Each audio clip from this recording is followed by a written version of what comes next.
Avec entre autres Marilène Delbour-Delphis. Bonjour Brigitte Munier. Bonjour. Merci d'être avec nous.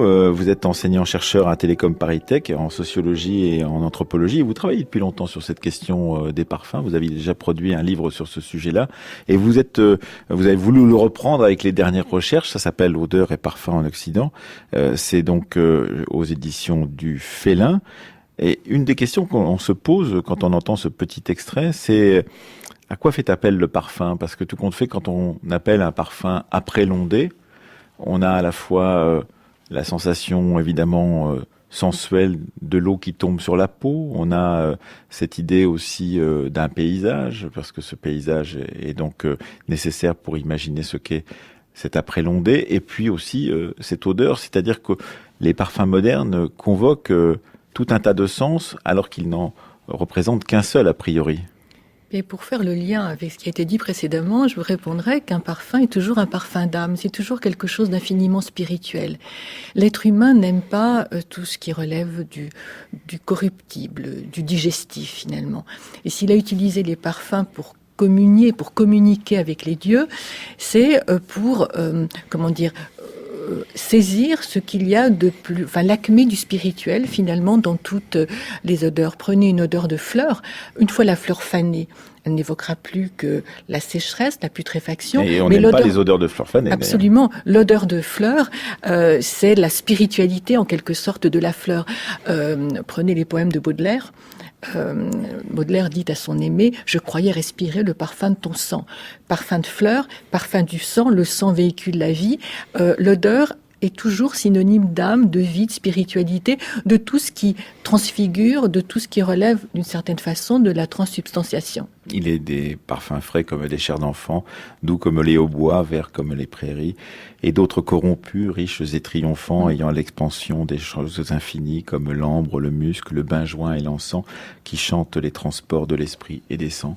C'est donc, en l'occurrence, évidemment tiré de ces fleurs du mal de Baudelaire, mais cela nous dit beaucoup de choses sur à la fois la façon dont un poète du 19e envisage ces sens et ces odeurs corrompues, et ces odeurs qui sont beaucoup plus fraîches comme ces odeurs de chair d'enfant, mais aussi comment il a intégré tous les récits et tous les discours qui précèdent depuis l'Antiquité jusqu'à aujourd'hui en tant qu'intellectuel pour pouvoir parler du parfum tel qu'il l'imagine au 19e siècle. C'est-à-dire qu'il y a un discours sur le parfum qui a nourri les imaginaires depuis le début, si on prend Ronsard pour la langue française, jusqu'à aujourd'hui.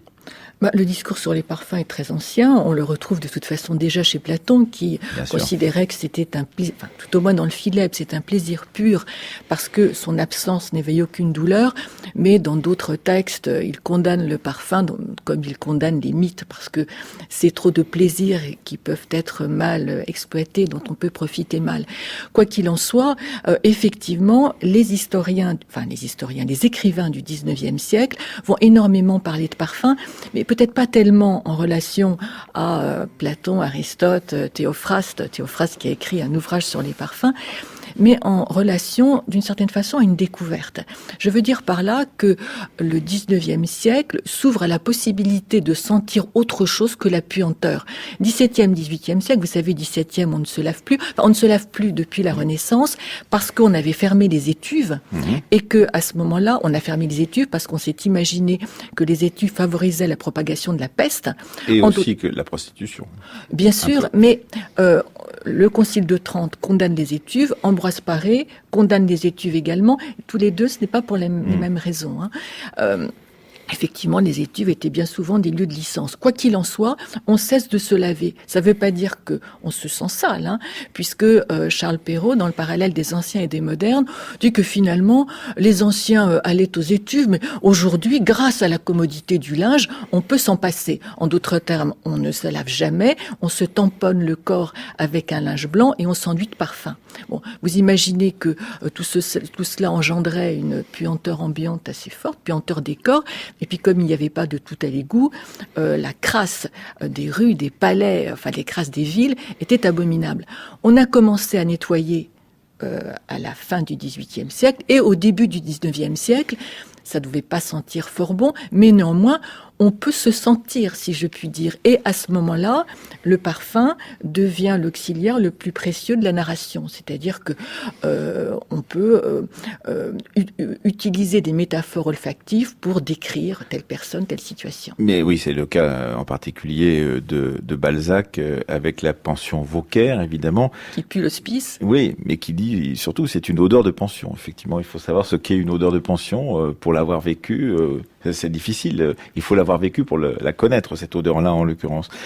C'est vrai que ce qui est intéressant, c'est de comprendre avec vous dans Odeur et parfum en Occident et avec d'autres chercheurs rechercheuses pourquoi cette question de l'odorat. Vous nous disiez tout à l'heure que Platon en parlait comme un plaisir en l'occurrence.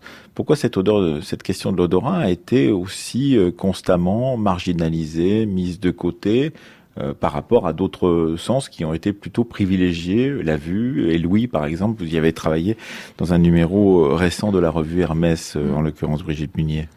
Écoutez, je vais peut-être vous répondre à la fois à côté, mais en fait au centre, si je puis dire, en évoquant une fiction de Freud dans Malaise dans l'Occident. Malaise dans la civilisation, pardon. Freud imagine qu'autrefois, nos ancêtres marchaient à quatre pattes et étaient enivrés par les effluves montants de l'humus et également par les odeurs émanant de leurs congénères. Et tout d'un coup, l'homme se relève, donc le regard porte au loin.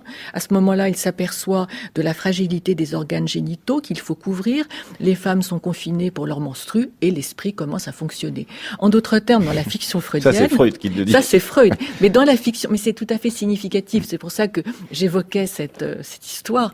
Dans la fiction freudienne, il y a ce divorce, si vous voulez, entre l'odorat, qui est le premier des sens proximaux, si vous voulez, et les autres sens, entre l'odorat et la vue. Alors pourquoi est-ce que l'odorat a été davantage relégué que le toucher ou le goût? Mais c'est à cause de son association avec la respiration.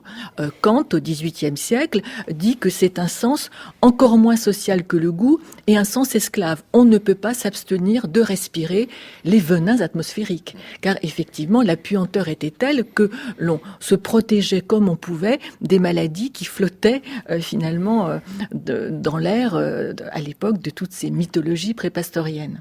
Alors, la particularité peut-être aussi de cette civilisation occidentale, et c'est ce que raconte dans son livre La civilisation des odeurs Robert Muchain-Blay, c'est que l'on peut suivre par les goûts et les transformations du goût des choses qui sont derrière ces transformations du goût et de l'odeur, c'est-à-dire on peut y suivre des changements anthropologiques, en l'occurrence Brigitte Munier, la question du virilisme ou de la virilité, et puis la question du rejet de la féminité, par exemple, explique-t-il par les goûts du cuir, pourquoi la période de la Renaissance a mis autant en avant la question du cuir comme odeur agréable, et ensuite l'a rejeté en partie, même si le cuir ou le musc sont encore présents dans les parfums que nous portons aujourd'hui, Brigitte Munier. Oui, l'odeur n'est jamais que l'odeur. Effectivement, au XVIIe siècle, période de fort mauvaises odeurs, on se parfumait au musc et l'auteur dont vous parlez, j'ai lu évidemment le livre, dit que finalement le musc est conçu pour potentialiser des odeurs érotiques, des odeurs personnelles érotiques. Au XVIIIe siècle, les femmes disent aux vieux beaux qui portent ces odeurs musquées et des odeurs cuirées, « Oh, n'approchez pas, vous avez des odeurs ». Puisqu'au XVIIIe siècle, la vision du corps change. En effet, au XVIIe, le corps est statique, c'est-à-dire que on imagine une sorte d'enveloppe fermée, entrouverte en raison des pores de la peau, et donc entrouverte aux fameux venins atmosphériques que j'évoquais. Donc on portait des vêtements au tissage serré, on s'enveloppait dans une sorte de carapace, on se maquillait d'ailleurs lourdement, et quand on allait dehors, on portait devant soi un pomander, c'est-à-dire une pomme faite de métal, enfin filigrane de métal, ça date de Frédéric Barberousse, du XIIe siècle, et qui était remplie pour les plus riches d'ambre gris, l'ambre de la parfumerie, un extrait de concrétion intestinale et pathologique du cachalot. On mettait ça en écran devant son visage.